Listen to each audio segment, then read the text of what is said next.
Welcome to the Immersed Adventure. Today we're going to be reviewing the Ganzo G7393P-BK. Stick around.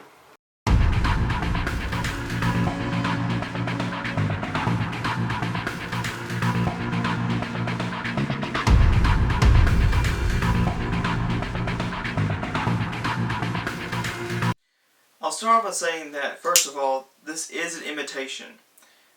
Both in the way that it looks and in the way that it opens and closes. Specifically, it's an imitation of a bench-made reptilian. The main difference between these two knives, though, obviously, is going to be the price. The bench-made reptilian goes for $100 and up, whereas this is only $18.18 from GearBest.com at the time of this review. There's plenty of videos out there that will directly compare this knife and the other Ganzos to their models that they imitate. I'm not going to do that in this review until I talk about the lock, and that's the only place that I'm going to compare them directly. So let's talk about the dimensions on these. So here we are. We've got our blade, which is about 88 millimeters or 3.46 inches as according to spec on the website. Made out of 440C steel according to Ganzo, and is stamped here on the back. Above the 440C, you'll see the model number prefix instead of the full model number, which was G7393P-BK. I'll talk more about that numbering system a little while later. As far as the steel quality goes, another YouTube channel, BirdShot 4, did a test between this and Ontario Cutlery's Aus 8 steel, and the Ganzo 440C actually won out when it came to edge retention. This is probably going to be the steel trait that you notice the most in an EDC knife. If you want to check out that video, you can check the link in the description, or you can click this right here.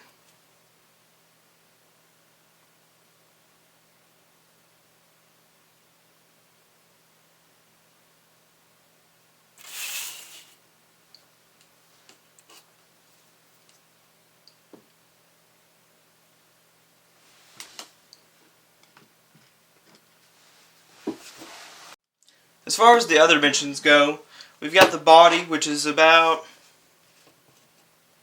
4.76 inches or 121 millimeters. And we've got an overall knife length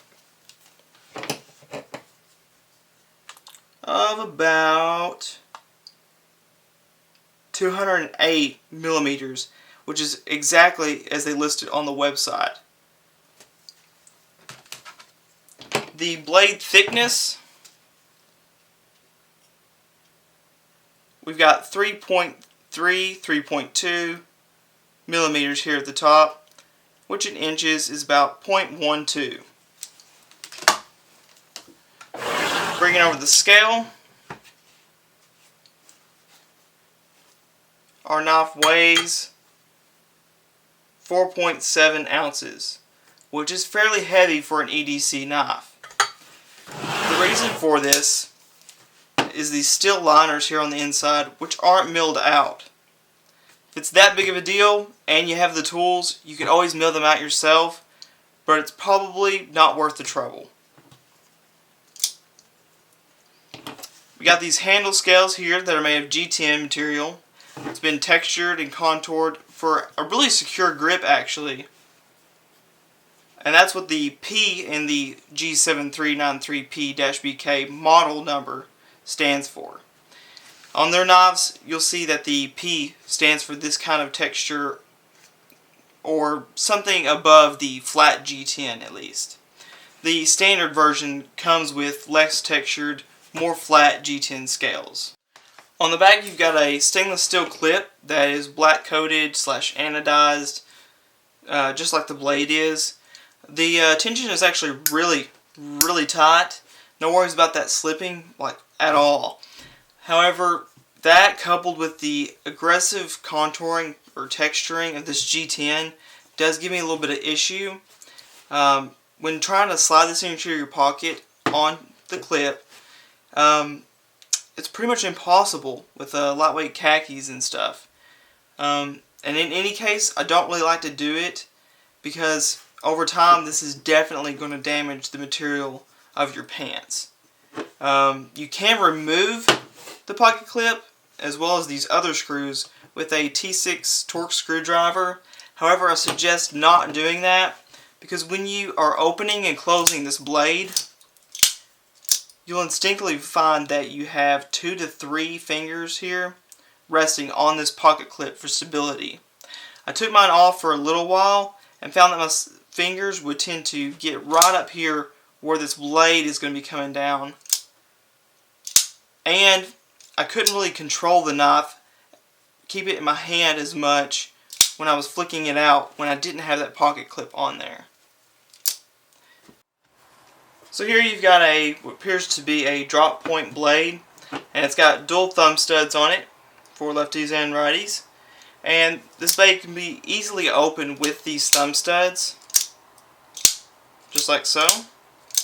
Or you can use the lock like this. The coating on the knife has been really resilient on the blade. On the clip that I showed you earlier, it has worn off quite a lot over the 3 months that I've been carrying this knife. And while I actually prefer the weathered kind of look that it has, I know most people, or some people at least, may not like this. So there's that. The grind angles on this blade, I actually emailed Ganzo and asked them directly because I didn't see any specs on the website, and they said that for most of their knives the grind angles are from 30 to 33 degrees. That's about 15 to 16.5 on each side. So you're going to have a really sharp grind angle on that. The design of the jimping up here, honestly, on the blade, it's useless. It's got a little bit of a thumb ramp, and then it's got really dull jimping up there. Up here, you've got a little bit more aggressive jimping that's actually cut out into the steel liners as well as the G10, but it still doesn't do that much. Compare it to something like this Kershaw Freefall, where you've actually got almost like little squares cut out, which is much more aggressive and actually pretty useful. As far as the sharpness goes, it's been about a week since I put it on a ceramic rod to touch it up after I cut some firewood with it. And here I have some phone book paper which I'm going to show. As you can see,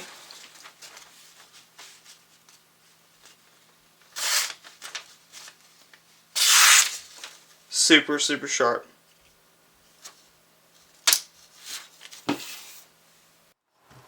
And lastly, for those of you who want to know, there is a Teflon washer up here at top, and then there is a copper washer here at the bottom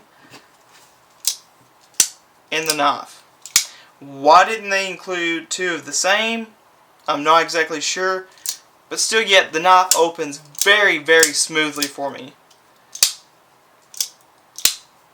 No issues whatsoever. I did loosen up where there is just a slight, ever so slight bit of play from side to side, but there's no up and down play whatsoever in this blade. The axis lock works very well after it's broken in, that is. It was very stiff when I first got it, and it took a while for it to loosen up, but after it did, it works fantastic. The comparison made between this and the Benchmade Griptilian when it comes to this axis lock or axis lock copy is that some people have complained about the distance to lock up for this knife compared to the Benchmade Griptilian and other Benchmades. As you can see, it doesn't travel very far to lock up. But from my experience, I've never had this knife close on me. So, while yes, the Benchmade may travel a little farther, I feel like maybe it's not necessary that it does travel that far. This makes it a lot easier to open and close the knife with this lock right here, because you just have to pull it just a little bit. There's been several spine whack tests and such like that elsewhere on YouTube, and they'll show where sometimes it's failed, and then there'll be several where it shows that it never failed. So unless you're doing something really crazy with this knife, I don't see this axis lock imitation ever really being a problem.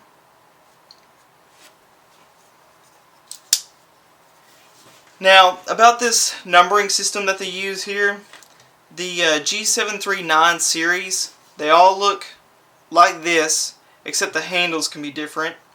The blade coloring or coating can be different, and that's about it. As you can see, I have a Ganzo G728. This is the type of scales that you would see on this model if it did not have the P. It comes in green, orange, and black.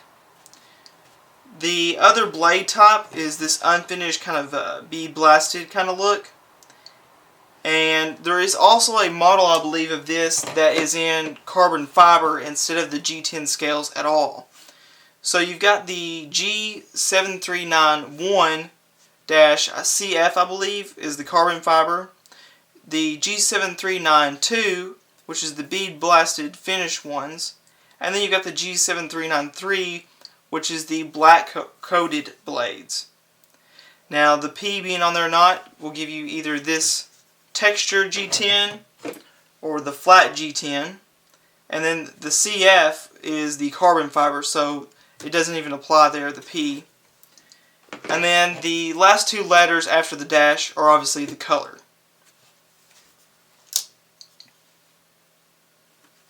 On the back here you've got a really nice, very sizable lanyard hole that's plenty big enough to get any type of 550 cord that you have through there.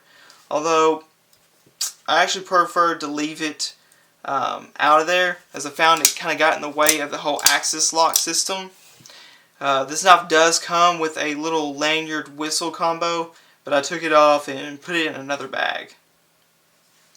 Overall, it's a very good knife for the price, and even disregarding the price, it's still a very good knife. I would definitely recommend getting this one. Out of all the Ganzos that I own so far, this one is definitely my favorite. The way that it fits in my hand, I don't have very large hands, but the way that this fits in my hand, it's super easy for me to open and close. Never had a problem until I took off the clip. Never had a problem with the blade closing on my fingers or anything. Just make sure you keep the clip on. And that's it, guys. If you want to buy this knife, you can click here to be taken to the GearBest webpage for that knife. And as always, thank you guys for watching. If you liked it, leave a comment, like, subscribe, and I'll see you next time. Thanks.